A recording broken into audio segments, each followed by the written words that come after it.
Hi dear friends, ഇന്ന് നമുക്ക് രസം വെച്ചാലോ? വളരെ സിമ്പിളായിട്ട് 5 മിനിറ്റിനുള്ളിൽ തന്നെ നമുക്ക് പെട്ടെന്ന് തയ്യാറാക്കാൻ കഴിയുന്ന ഒന്നാണ് കേട്ടോ ഈ രസം. നമുക്കിപ്പോൾ മീനോ പച്ചക്കറിയോ ഒന്നും വീട്ടിലില്ല എന്നുണ്ടെങ്കിൽ നമുക്ക് പെട്ടെന്ന് തന്നെ ഇത് ഉണ്ടാക്കിയെടുക്കാം. ഇതിൻ്റെ കൂടെ ഒരു പപ്പടവും ഉണ്ടെങ്കിൽ കുശാൽ. എന്നാൽ നമുക്ക് റെസിപ്പിയിലേക്ക് പോയാലോ?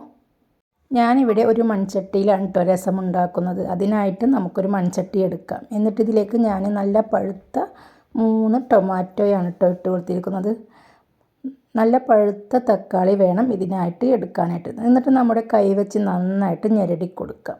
ഇനി ഇതിലേക്ക് നമുക്കൊരു 7 വെളുത്തുള്ളി അല്ലി ചതച്ചതും കൂടി ഇതിലേക്ക് ചേർത്ത് കൊടുക്കാം കേട്ടോ. ഇനി ഇതിലേക്ക് നമുക്ക് പൊടികൾ ചേർക്കാം. 1 ടീസ്പൂൺ മല്ലിപ്പൊടി, 1 ടീസ്പൂൺ മുളക് പൊടി, 1/2 ടീസ്പൂൺ മഞ്ഞൾപ്പൊടി, 1/4 ടീസ്പൂൺ ഉലുവാപ്പൊടി,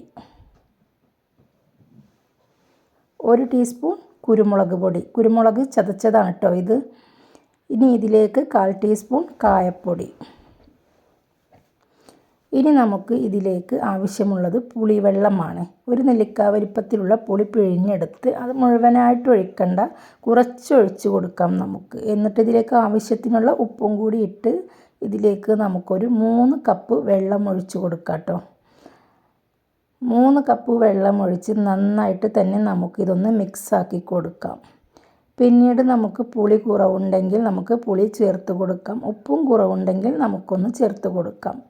ഇനി ഇത് നന്നായിട്ട് മിക്സ് ചെയ്തിട്ട് നമുക്കിത് തിളക്കാനായിട്ട് അടുപ്പിലേക്കൊന്ന് മാറ്റി കൊടുക്കാം കേട്ടോ. വെള്ളം ഒഴിച്ചതിന് ശേഷം ഞാനിതിലേക്ക് കുറച്ച് ഉപ്പിട്ട് കൊടുത്തിട്ടുണ്ട്. പുളിയും കുറവാണ്, അപ്പോൾ ബാക്കിയുള്ള പുളി കൂടി അതിലേക്ക് ഒഴിച്ചു കൊടുത്തിട്ട് നന്നായിട്ട് തന്നെ മിക്സ് ചെയ്തെടുക്കാം. എന്നിട്ട് നമുക്കിത് അടുപ്പിലേക്ക് വെച്ച് കൊടുക്കാം. തീ ഹൈ ഫ്ലെയിമിലിട്ടതിന് ശേഷം നന്നായിട്ട് തിളച്ച് വരണം കേട്ടോ. നന്നായിട്ടൊന്ന് തിളച്ച് വരട്ടെ.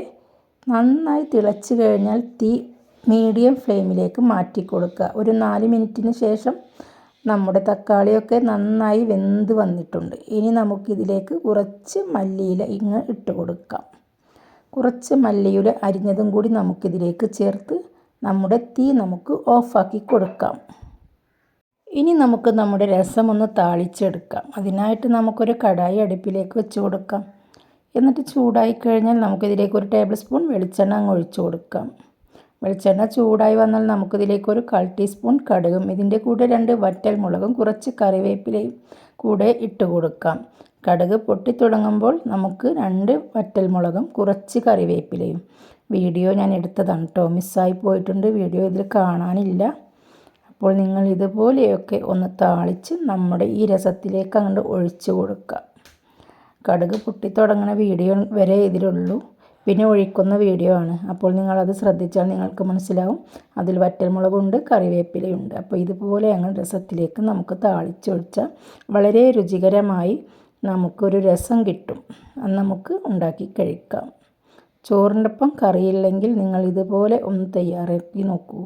മീനോ പച്ചക്കറിയോ കിട്ടിയിട്ടില്ലെങ്കിൽ 2 തക്കാളി വെച്ച് ഇതുപോലെ ഒരു സിമ്പിൾ രസം തയ്യാറാക്കിയിട്ട് കഴിച്ചു നോക്കൂ. എന്നിട്ട് ഇതിൻ്റെ ഫീഡ്ബാക്ക് നിങ്ങൾ എന്നെ അറിയിക്കാൻ മറക്കല്ലേ.